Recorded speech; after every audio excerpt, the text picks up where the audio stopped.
God bless you. You're right. Good morning, Sincere. Good morning. No, you got better than that. Hold on. Good morning, Sincere. Good morning. Kind of off kilter there. All right, everybody on three. Okay. In unison, we're going to say good morning. Good morning, Sincere. 1, 2, 3. Good morning. That is beautiful right there. That is beautiful. It's a great day to have a great day. It sure is. I feel blessed, and already I feel like we've had a message. I feel like we can walk out those doors right now, because if you've had your ears open, then you've heard a message already. That, I don't know how, but do you know everything I'm talking about today? You do? You hit the nail on the head right at the beginning. You spoiled my whole sermon, Dad. It was, wait on the Lord is what you were saying, right? And then our songs. How beautiful heaven must be. Heaven must be worth it all. All of the suffering here on earth. And it's about that race. Today we're going to be talking about one of the titans in the New Testament, which is Peter. But the other titan of the New Testament is Paul. And he talks about this race that we have to run. And that race is never ending. You know, I relate everything back to strength and conditioning now that I do.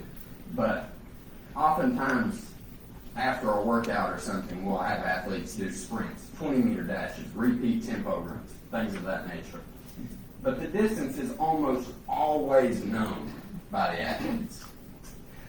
How much harder is it to run when you don't know the distance? How much harder is it to push through when you don't know when something's going to stop, right?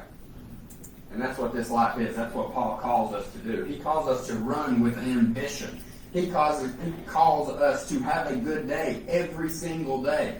He calls us to wake up, and no matter what everything is doing to us, no matter what our lives look like, we're supposed to have a positive attitude. And we're supposed to be leaders. We're supposed to be examples to others. The way that you do anything is the way that you do everything. And that's one of the themes that I've talked about with my athletes at UT is just, what does it mean to you? You know, who do you want to be? Everything that you do, from the moment that you wake up, do you press the snooze button about 4 million times like I do? That's not a good start to your day. You're losing the first challenge of the day. When that alarm goes off, I challenge you. Get up. Put your feet on the floor. Win the first thing of the day. And then you'll find, as you start adopting that mindset, every single day your psyche gets just a little bit better. You start to feel a little bit more motivated. You have more time to do the things that you need to do when you have your mind set right. And that's what Paul calls us to do, is to get our mind set right on the Lord and run the race which is set before us. But I tell you what, my wife and I are so excited to be here. We always feel so blessed coming back to Sims Hill, and it's a restoring feeling to come back here and be around your family, to be around your friends, and just people that love you and people that you love. It's just always a great feeling being here. So thank you guys for allowing me to come and allowing me to talk today. And that's the way home feels, you know?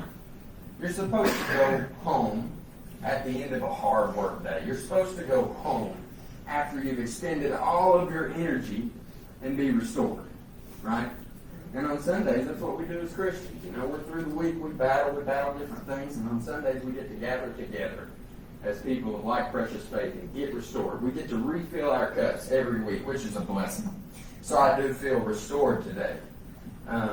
One thing that I feel restored by is Pal's fast food this morning. It has become a delicacy for me and Hannah since we do not have it at Marshall. A nice cheddar ram with a sausage biscuit, cheese, mayonnaise, and mustard. Oh, good. No, don't knock it till you try it. Don't talk about Pal. We will throw down right here. Okay? You don't want that, I promise.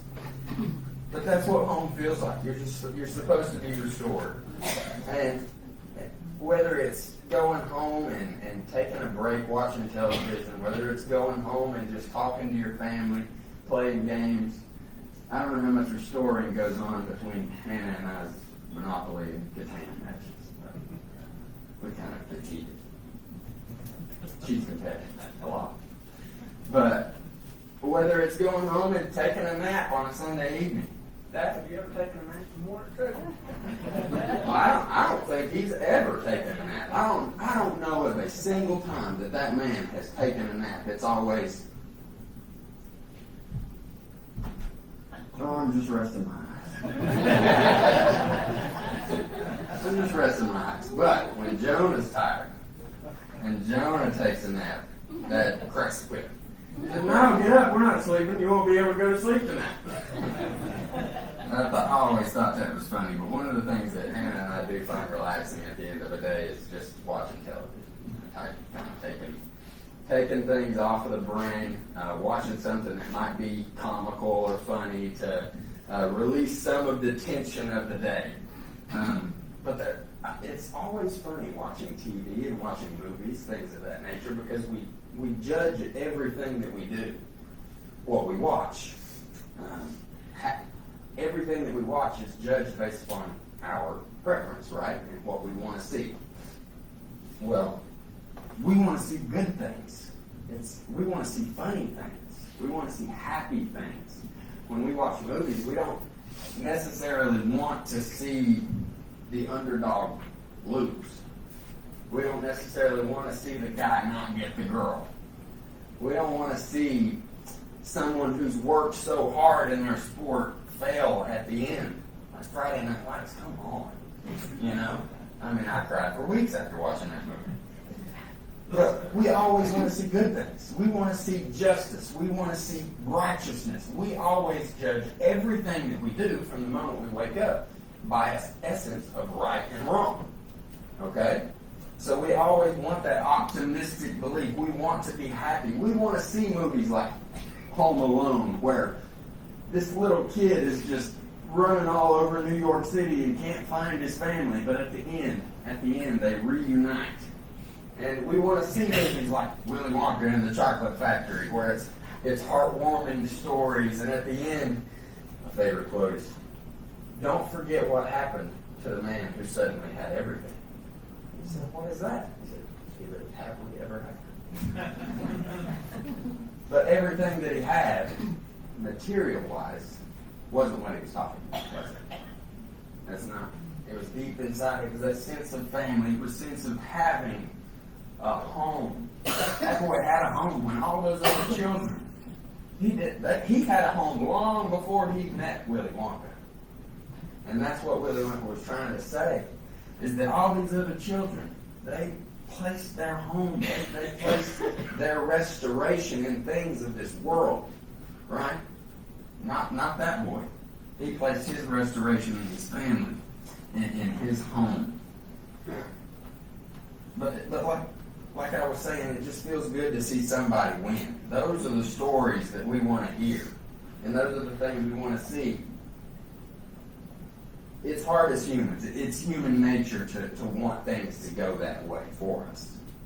So when it doesn't, we get aggravated. When it doesn't, it can seem overwhelming.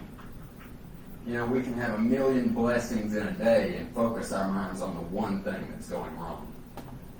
And that's sad, because God does so much for us. Right. He does so much for us, and He deserves praise through every second of the day. But life is hard. Life is hard sometimes. And it can be difficult, and you can be in ruts, and you can deal with loss and sorrow and all of the broken things of this world. And often it can be hard to see the light at the end of the tunnel. Sometimes it doesn't seem like there is a way out. But we can look back to the Old Testament. I don't think I'm going to have you flipping around here today like Adam's BCD speed reading. And if I knew Adam was going to teach my class, I was going down there ready. I was a Christian, right? I was going to be the fastest Christian. I was going to find that BCD quicker than anybody. But we can turn to Old Testament, and I'm going to give you just a little bit of history here of the Old Testament, because I think everything is a story in the Bible. You know, it's all a story. And God's people, as we know, they were known as the Israelites. And they went so much. They suffered for years and years. But the origin of the Israelites, I mean, it dates all the way back to the patriarchal era with Abraham and Sarah. And then we see his son Isaac and his wife Rebekah. And then through Jacob and Jacob's 12 sons, who then became the 12 tribes of Israel. And then we see the story of Joseph and the coat of many colors, and how he was sold off into slavery in Egypt, and his brothers just betrayed him. But despite all the odds, Joseph decided to make his home. He knew what his home was, and he moved up in the ranks at Egypt, still keeping true to himself. And he was elevated to second in rank behind Pharaoh after interpreting the dreams. And he's been interpreting dreams his whole life. That was his thing, man. So when Pharaoh called on him, he was like, it's my time to shine, you know? He just stepped up and killed it. But just when things look positive, Joseph has all of his family. He moves all the 12 tribes of Israel to Egypt, right? He's got everybody. He's second in rank. He's wealthy. He's got everything now. Everything looks so positive. Joseph dies. His memory is soon forgotten. And then all of the 12 tribes of Israel are captives in Egypt for 430 years on the authority of Exodus 12:40. 430 years. And then Moses comes along. And then we have the Exodus from Egypt, and everything feels so great yet again. Just to have the rug ripped back under them. They walked in the wilderness for 40 more years. When things got hard, everything seemed to get harder. The Israelites, they were up here and then they were down here. And sometimes they handled things really well and turned back to God, and other times they complained. And other times they were not happy, not content with their situation. But being in the wilderness is better than being captives in Egypt, I would say. And then moving along, we have Joshua and the Promised Land, and then the period of the Judges. And then we see a united kingdom, a dominant kingdom of the Israelites with King Saul, and then King David, and then King Solomon, the wisest man in the Bible that it says. And the Israelites, they would turn. And then when Solomon died and Rehoboam became the king in 930 BC, we saw the kingdom divided for the first time. We saw the northern kingdom, who was still called the Israelites, who were the 10 tribes of Israel. And then we saw people who stuck with Rehoboam in the southern kingdom, which was called Judah. And in 721, not far after 930, the Assyrians took over the northern kingdom, and all 10 tribes dissipated. The Israelites in those 10 tribes were lost, often called the lost 10.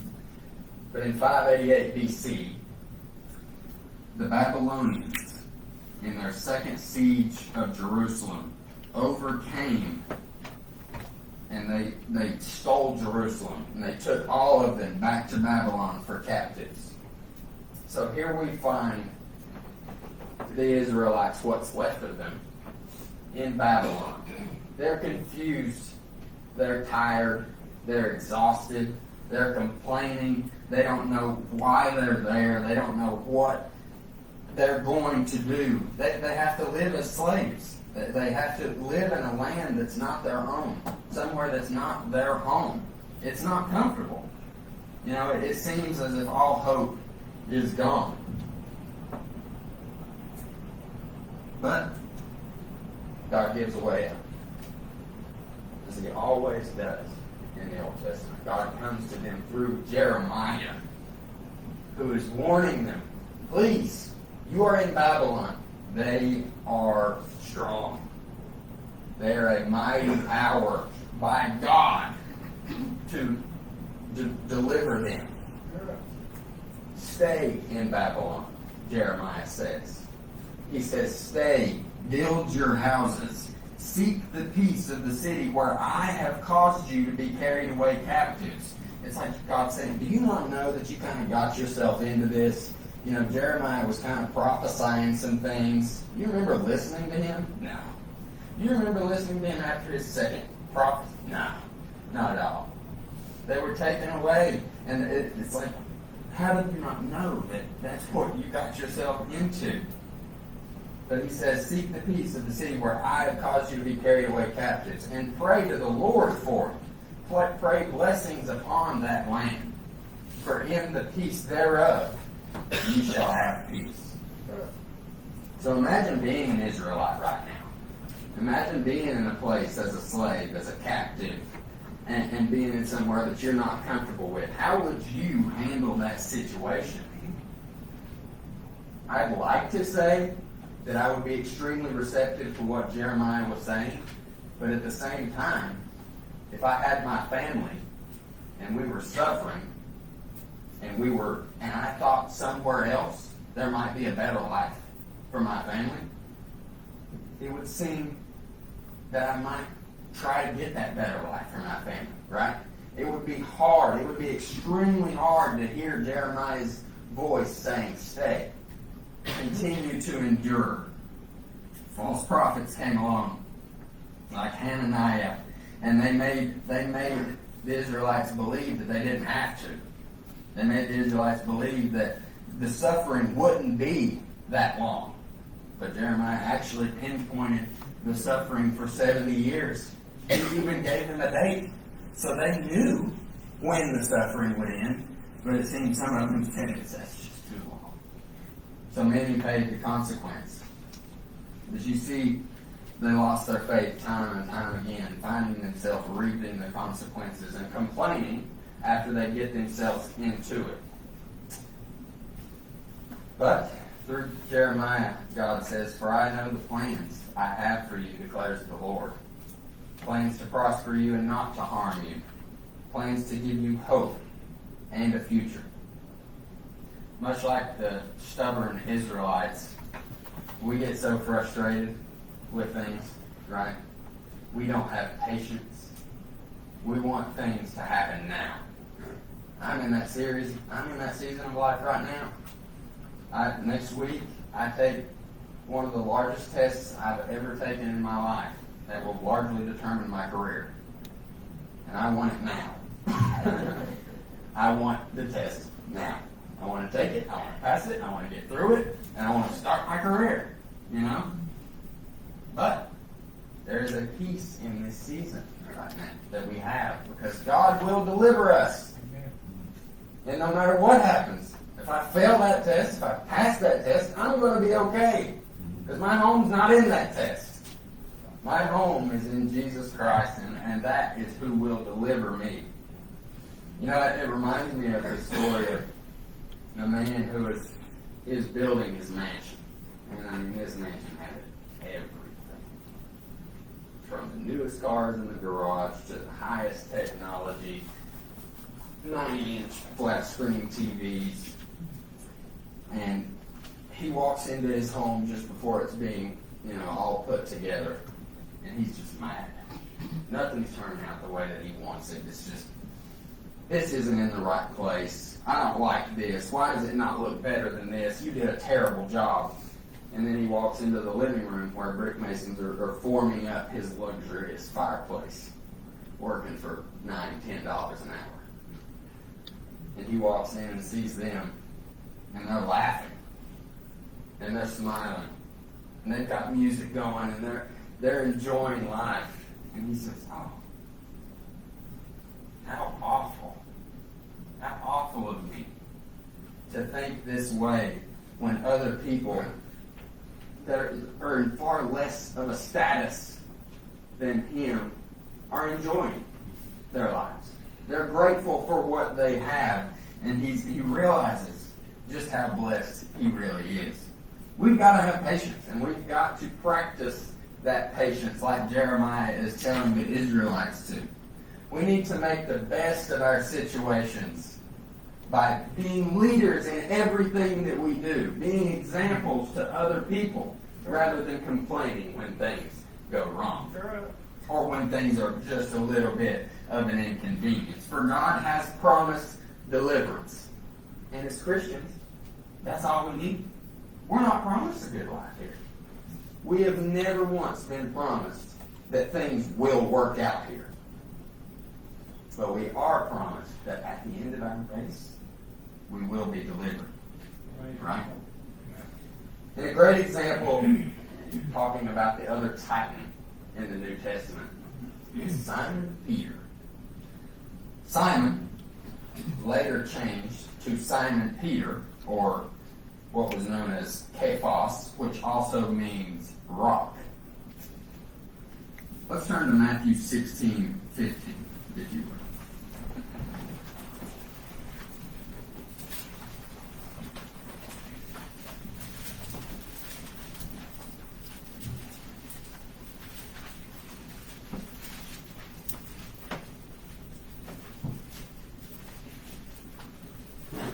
And Jesus says unto his disciples, "But whom do you say that I am?" And Simon Peter answered and said, "Thou art the Christ, the Son of the living God." And Jesus is like, bingo. He said, "Blessed art thou, Simon, for flesh and blood hath not revealed it unto thee, but my Father which is in heaven. And I say also unto you, that thou art Peter, and upon this rock I will build my church, and the gates of hell shall not prevail against it." Oh, Peter's got to be feeling good right there. He's like, yes, I got the right answer. Now I'm the rock upon which Jesus will build his church. Got to feel pretty good.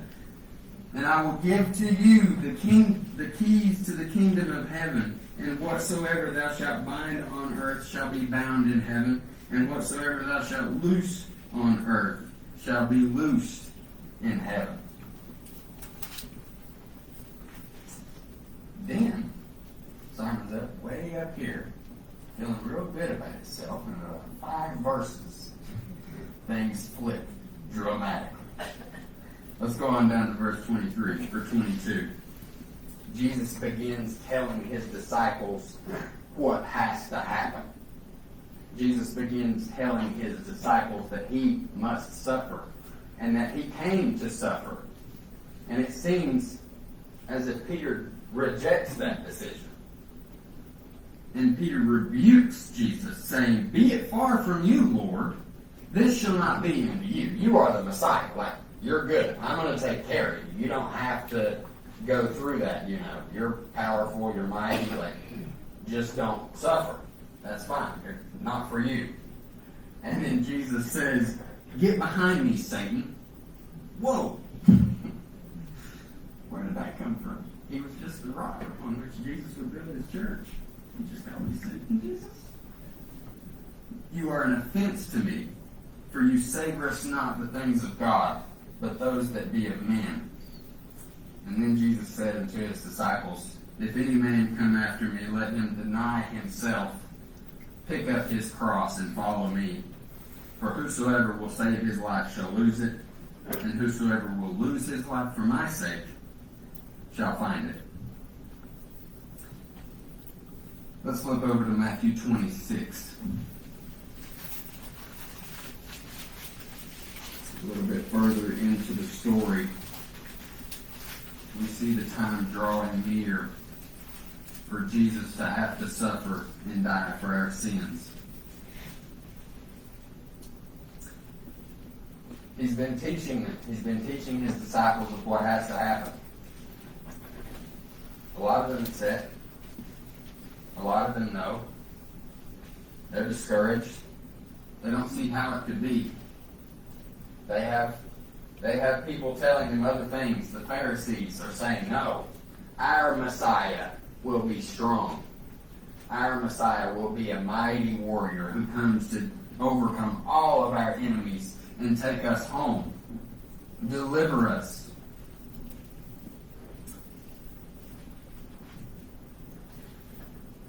And then we see Peter reject Jesus again. in Matthew 26:34-35.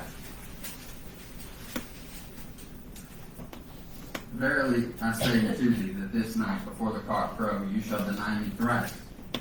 And Peter said unto him, I would die for you before I deny you.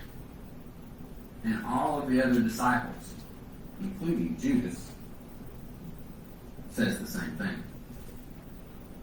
I would rather die for you than deny you. Oh, imagine what Peter felt after the cock crowed. The shame, the guilt. It would have been overwhelming.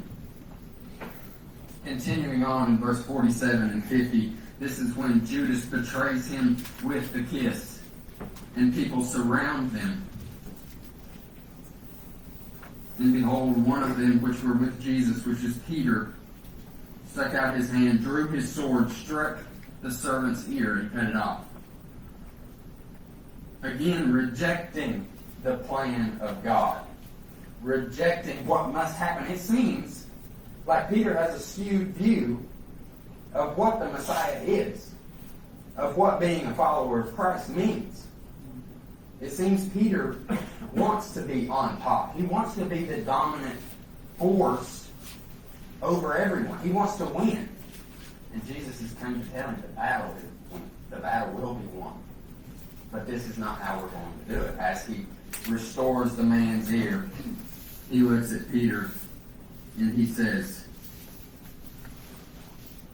put up again thy sword into its place, for they that take the sword shall perish with the sword. And I love what he says next. He says, basically, are you not smart? Do you not know that I could have legions of angels come down right now and save me? Do you not know that I am the Messiah? Do you not know who I am? You told me you knew who I was. You said that you are the Christ, the Son of the living God. Why don't you act like it? Why don't you act upon what you're saying? See, Peter was all talk. Peter was all talk here. He loved Jesus. He really did. But when it came cut and dry, Peter wanted to do it his own way. Peter wanted to do it his own way because he thought he knew what the truth was, but Jesus shows him time and time and time again. If Peter is the rock on which the church will be built, then the church rests on an earthquake fault line. Because this guy's a roller coaster, man. And we can't trust him, right? He's like us. He's like us. He's so relatable. Every time things get up, we slip. We fall. We sin. Right? He's just like us. And how awful he must feel after denying Jesus. He wanted to do so badly what he thought was right, but he rejected the truth and the authority of Jesus. He says he loves Jesus when Jesus comes back and he shows himself to the disciples and then he eats with them by the sea. He asks Peter, do you love me? Once. He asked Peter, do you love me? Twice. And then he asked Peter 3 times. Oh, that had to hit him in the heart. Oh, I could not. I'm getting chills right now just thinking about it. Because, maybe not at the first time did he think about the past, when he made the mistake. Maybe not the second time. But that third time, you could tell Peter was upset. Peter said, why are you asking me this? He kind of got defensive. Why are you asking me this? I know you know already. I know you know what I did. Right? And feed my sheep. This is what Jesus says. And then he goes on to say to Peter, verily, verily, I say unto you, when you were young, you girded yourself and walked wherever you wanted. But when you're old, you'll stretch forth your hand, and another shall guide you and carry you where you would not go. And later on, this refers to the martyr of Peter, in which he was crucified, much like Jesus. But we see a matured Peter. We see someone who loved Jesus so much that he said, I can't even die the same way that you died, Jesus. So he was crucified upside down. And that's the reality of it. That's what it means to be a Christian. You don't win here necessarily. Can you be successful? Absolutely. Can you strive for what you want? You should. We're told to do that. But it doesn't mean that you will have all of the finest things, all of the best things, and get anything that you want. But we see Peter forgiven after he says that he loves Jesus. And he continues to be the rock. And then he speaks to the people in Acts chapter 2 on the day of Pentecost. And then 3,000 souls were added to the church. And then we flip over, fast forwarding just a bit to 1 Peter, if you want to go there.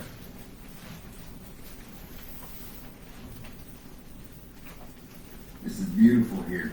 This is beautiful. We see the growth that has happened in Peter, and we how pleased Jesus must be in his Son. How pleased must he be to see Peter's growth throughout the years, and to see Peter come in and say in verse 8, talking to persecuted Christians in Asia Minor while he is in Rome. He's now talking to suffering Christians. Remember what Peter was doing to Jesus when he suffered, rebuking him, telling him, no, you don't have to do this. Now listen to what he tells people who are suffering in Asia Minor. Whom having not seen, ye loved, in whom thou now you see him not, you believe, and you rejoice with unspeakable, full of glory.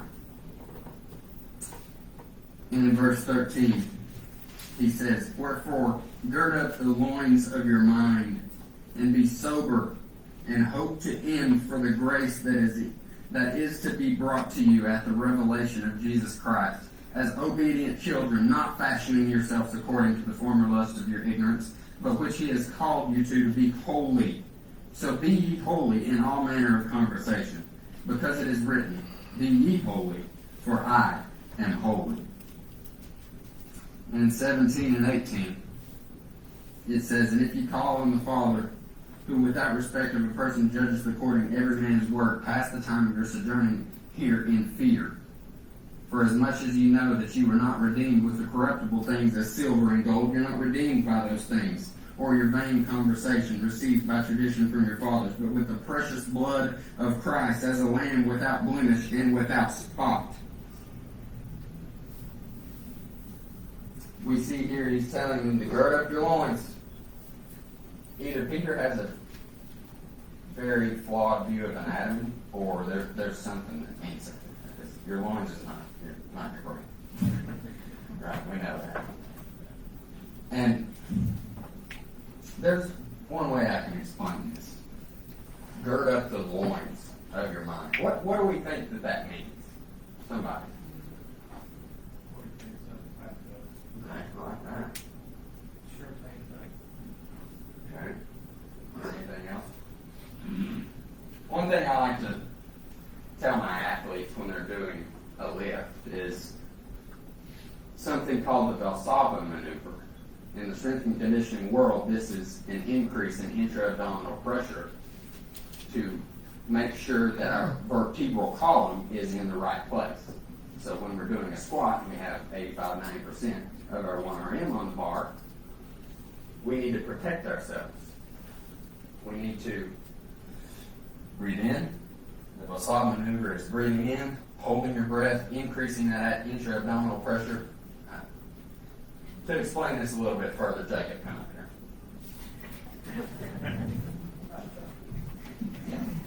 Come on. Well, this is what I mean. So here we have the Sprite can.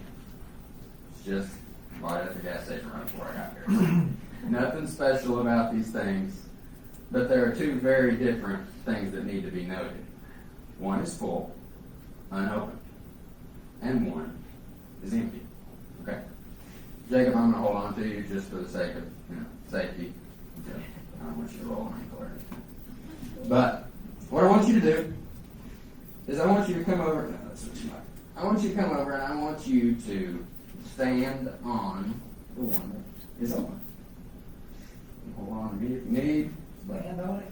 Yeah, one leg. Just get up there and stand. Too fat.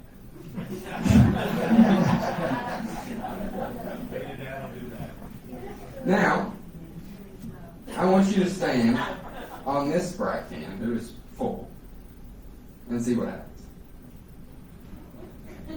You don't have to. Just put your foot up and give a little pressure.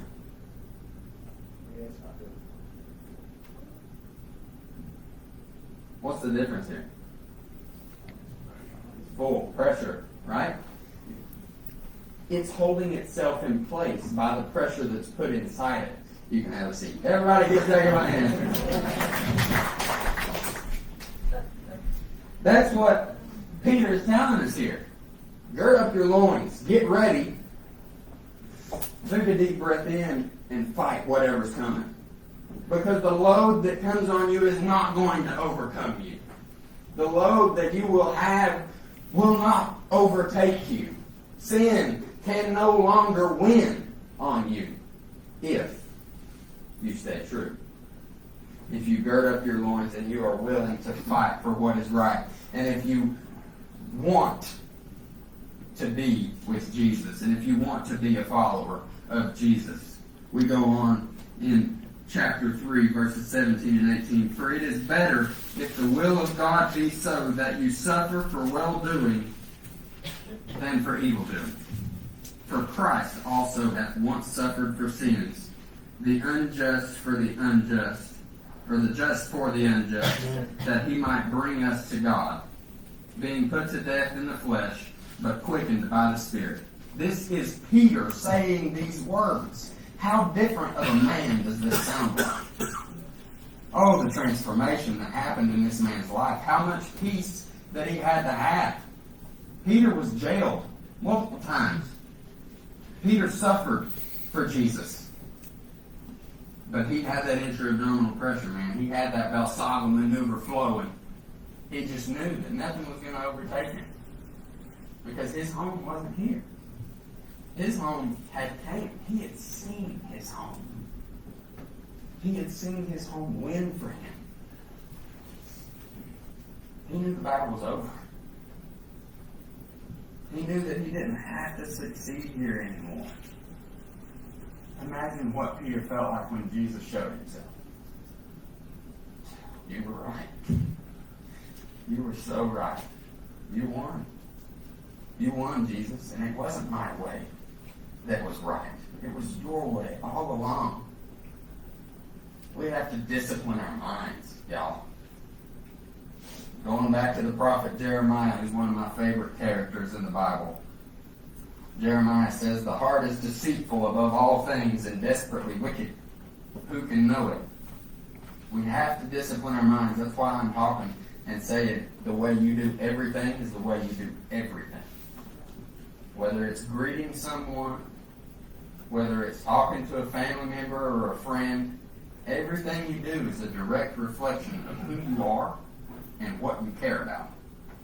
So be careful. But rejoice, because God will deliver us, and because we are a part of God. Matthew 6:21 says, for where your treasure is, there your heart will be also. Set our treasures on things eternal, guys. Set our treasures on God, because that is where we will be comfortable. That's where we're going to be able to kick our feet up. That's where we don't have to do any work, because the work is done.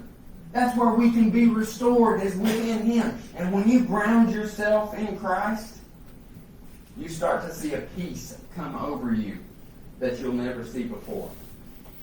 Because you realize the priorities of things. Renew your mind daily. Every day is another chance to get better. That's why I love the weight room. That's why I love sports.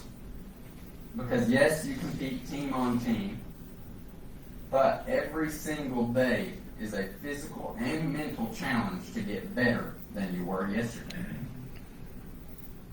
And we say a lot of things at Johnson, but one of the main things is we aren't even worried about the wins. We aren't even worried about beating this opponent. Tonight, when we're getting ready in this pregame speech, tonight we're going to be the best versions of ourselves. And that's something I think rings so true to Christians. If you wake up, you put your feet on the floor and you say, I'm going to be the best version of myself today, you'll find just how peaceful you are.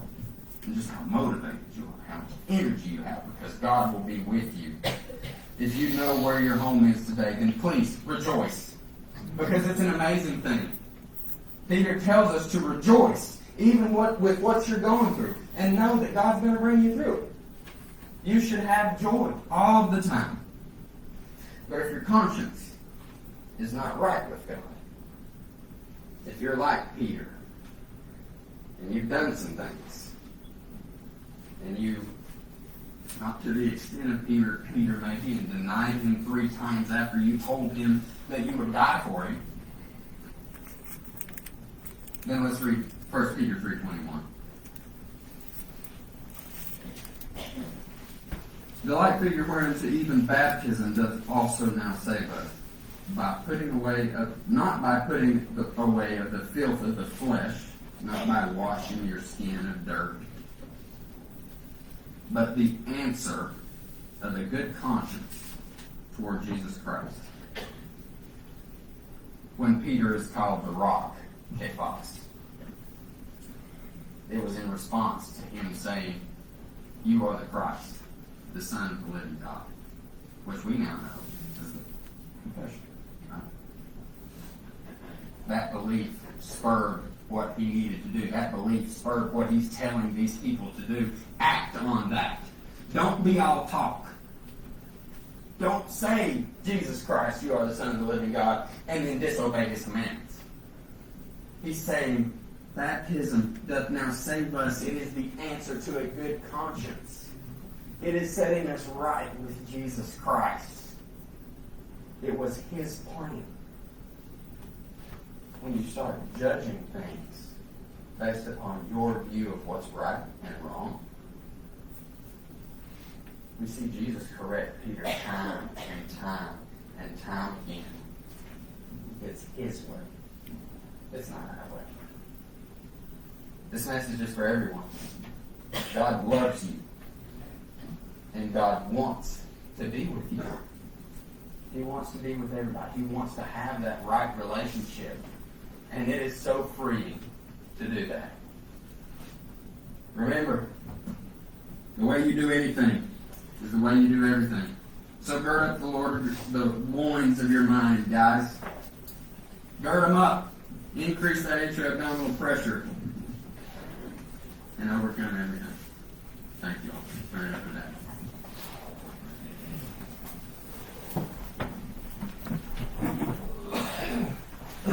Thank you, Coby.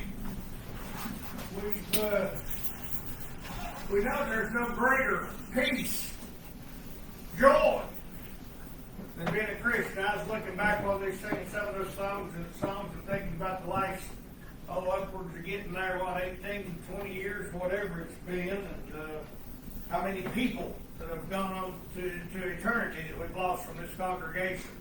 And how many of those were peaceful people, that were happy people, that were full of joy. And it's because they were Christians. And they lived their life as Christians. They came to Jesus Christ, confessing that faith. Jesus Christ is the Son of the living God. Jesus is the cornerstone of the church. He's the stone. He's what everything is built upon. And it is our faith that Jesus is the Son of God. That's what we build upon. That is the rock that we build upon. That faith, that belief that Jesus is the Son of God. That's what Jesus said. I'm going to build my church on that. Me being on you confessing Jesus as the Son of God, I'll build my church on that, Peter. They went out preaching and teaching. Imperfect men. But just like them, God's got a purpose for you. Just like them, God's got a purpose for you. That is to come to the water agreement of baptism. If you confess Jesus is the Son of the living God and you're repentant, as Coby just read, we're baptized, having our sins washed away. That's our good conscience toward God. Peter said, it is baptism that now saves us. Saves who? The repentant sinner that makes that rock firm confession that Jesus is the Christ, the Son of the living God. Upon that, John, he said, I'll build my church. He's the cornerstone that we build upon. It's our faith in Him. But without being obedient, as Coby just said over and over, without following through, without obeying what He said to do, we can't ever be saved. We can't stop short on belief. We can't stop short at confession. We got to go forward, be immersed, meeting that blood that washes our sins away, and we ain't done yet. Every day, we got to put our feet on the floor, like He said, and go forward. I push these boards of mine awful hard, unfairly at times. You know why I have done that? Bart, because life ain't fair.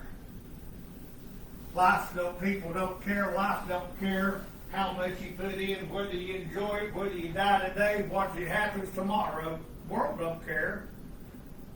The only thing you've got with you is Jesus Christ, if you're a Christian. If you're not a Christian, you don't have that. Man, what an awful existence now and then for eternity. We're going to stand and sing a hymn of invitation. We're going to sing the first verse of our invitation hymn. Now I want you to think seriously, am I saved? Am I prepared? Have I obeyed Jesus Christ? That Bible we read, everything through here, that's not the Apostle Paul's words. That's not Peter's words. That's not James's words. Jesus said, I'll send my Spirit and it will tell you what to speak, what to say, what to write, what to do. You listen to it because I have told Him what to tell you. That's what Jesus said. This is Jesus. I am the Word. Follow it. If you want peace and joy and happiness, and then go to heaven forever, follow it. Be a champion. If you ain't reading and studying this and you ain't girding your loins, you ain't getting your mind dry. But you can do all that you want to. If you ain't first a Christian, none of it matters. If you understand you're a reprobate from good works, that means you're disqualified. Don't be disqualified anymore from being a good person. Be a Christian and make it count. We'll stand and sing verse 1.